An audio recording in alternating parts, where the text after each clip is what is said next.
तो यहाँ पर बेसिक शिक्षा न्यूज के क्रम में हम लोग देखने वाले हैं कुछ महत्वपूर्ण खबरें, जैसे कि मिड डे मील की व्यवस्था हेतु निर्देश जारी कर दिए गए हैं। विद्यालयों में पठन पाठन भौतिक रूप से प्रारंभ के दृष्टिगत मध्याह्न भोजन बनाए जाने के संबंध में दिशा निर्देश जारी। तो यहाँ पर ये शासनादेश जारी किया गया है और इस शासनादेश में जो प्रदेश में संचालित कक्षा 6 से 8 तक के समस्त विद्यालयों में 23 अगस्त से एवं 1 से 5 तक के विद्यालयों में 1 सितंबर से पठन पाठन प्रारंभ हो रहा है। तो उस दौरान मिड डे मील से संबंधित ये दिशा निर्देश हैं। तो यहाँ पर साफ किया गया है कि रसोइयों या उनके परिवार के सदस्यों को कोविड-19 से संक्रमित न होने उनके उचित स्वास्थ्य संबंधी स्वयं की घोषणा पत्र प्राप्त किया जाए। रसोइयों को विद्यालय में प्रवेश करते हुए हाथों को सैनिटाइज कराने व अच्छी तरह से धुलवाने के उपरांत प्रवेश दिया जाए।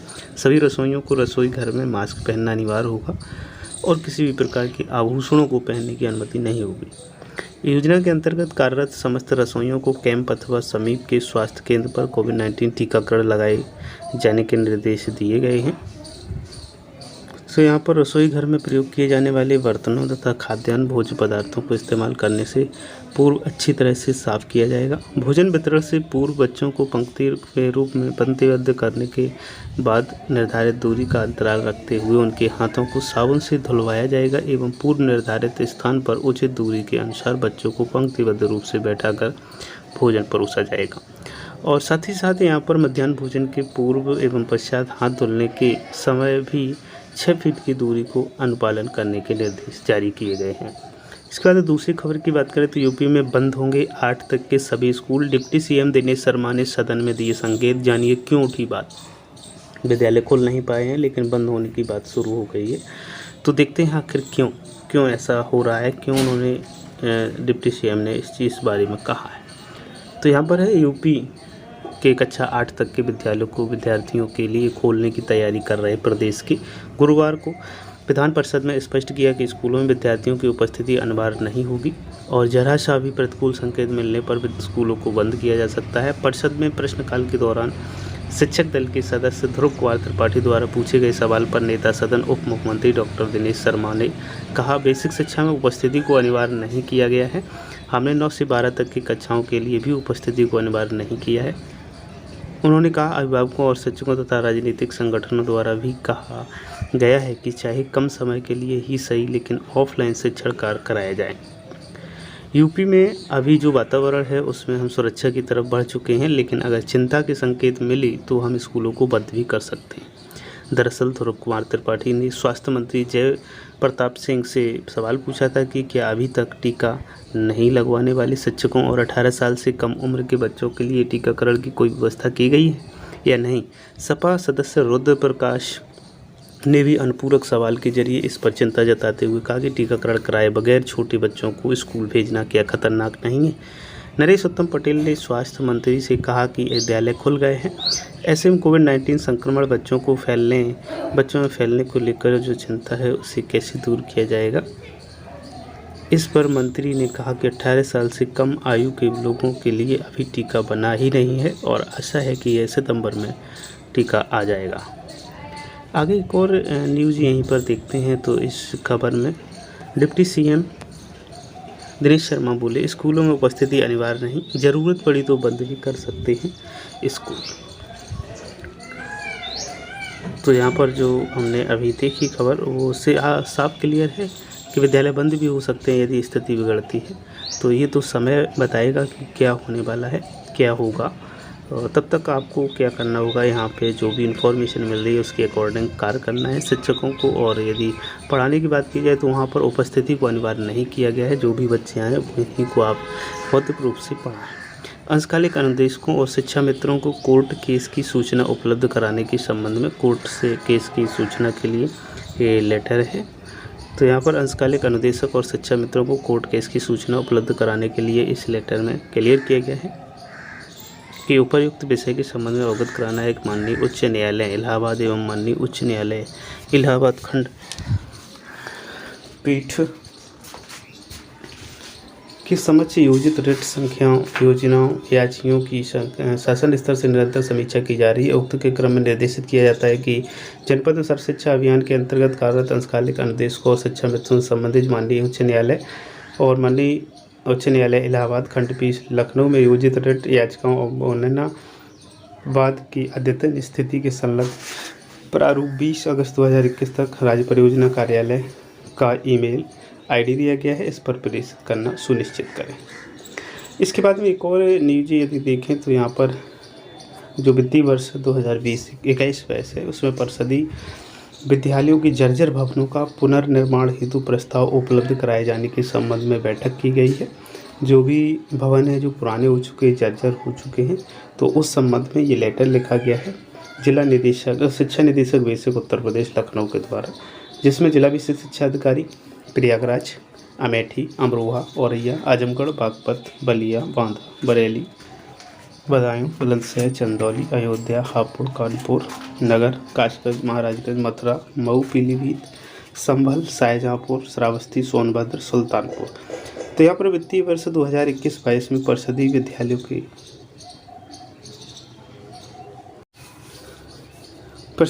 के जर्जर भवनों के पुनर्निर्माण हेतु प्रस्ताव उपलब्ध कराने के संबंध में ये आदेश है। इससे पहले भी कई आदेश जारी किए जा चुके, जैसे 4 अगस्त को, 13 अगस्त को, और इसी के क्रम में ये आदेश जारी किया गया है।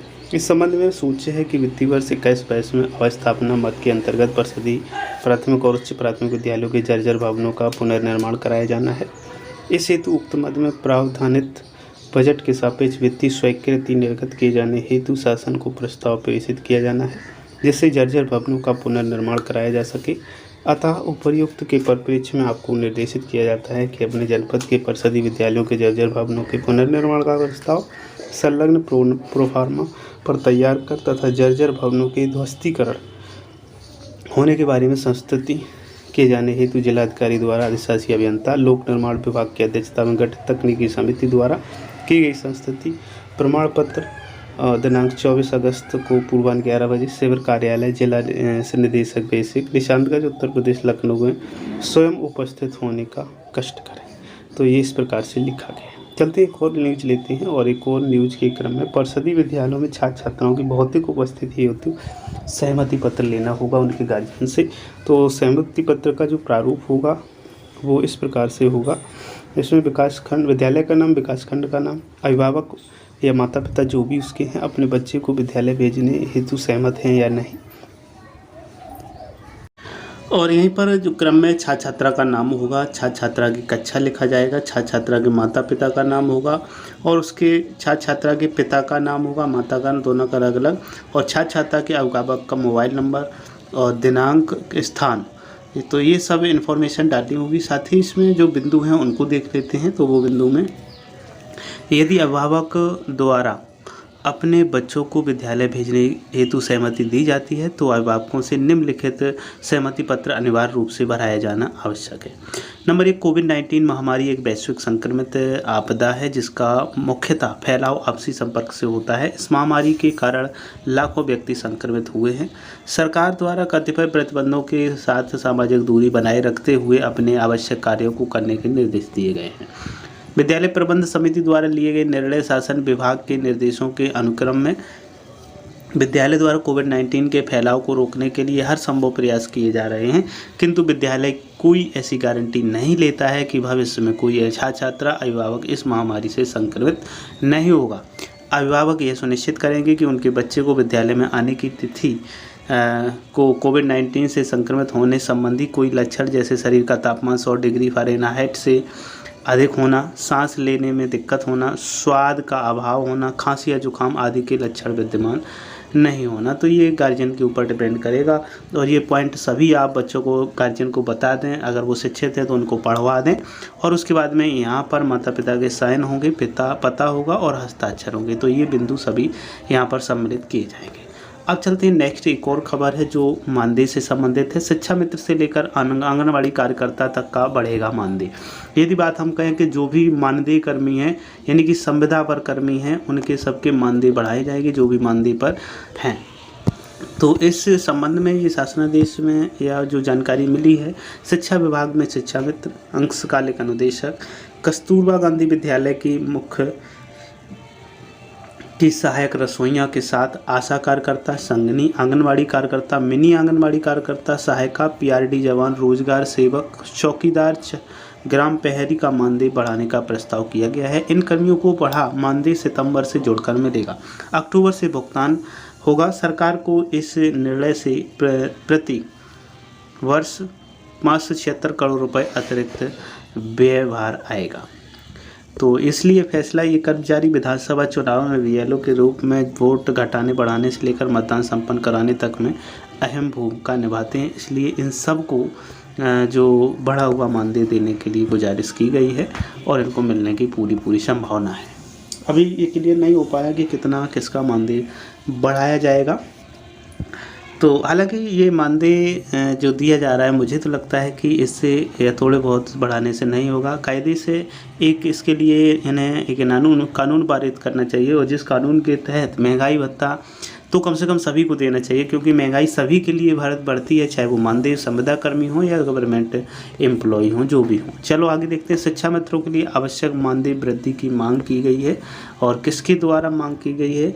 ये प्रदेश सरकार का जो अनुपूरक बजट पास किया गया है शिक्षा मित्रों के मानदेय वृद्धि के बजट जारी करने का उत्तर प्रदेश माध्यमिक शिक्षा मित्र संघ ने स्वागत किया है। प्रदेश मंत्री कौशल कुमार सिंह ने बताया कि शिक्षा मित्रों को 10,000 रुपये मानदेय मिलता है, यह काफ़ी कम है।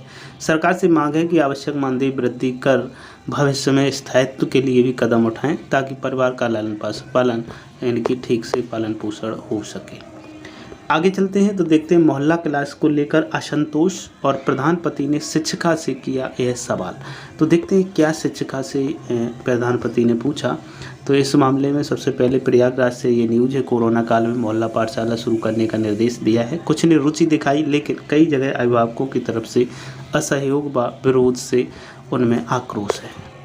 वहीं प्राथमिक विद्यालय कौवा की सहायक अध्यापिका रीना सिंह ने खंड शिक्षा अधिकारी को शिकायती पत्र दिया है। पिछले दिनों वह साथी शिक्षक के साथ गांव में मोहल्ला पाठशाला चला रही थी, तभी नवनिर्वाचित ग्राम प्रधान पति कुछ लोगों के साथ आए। उन्होंने पूछा कि किसके आदेश पर कक्षाएं चलाई जा रही हैं। अमर्यादित भाषा का प्रयोग किया गया।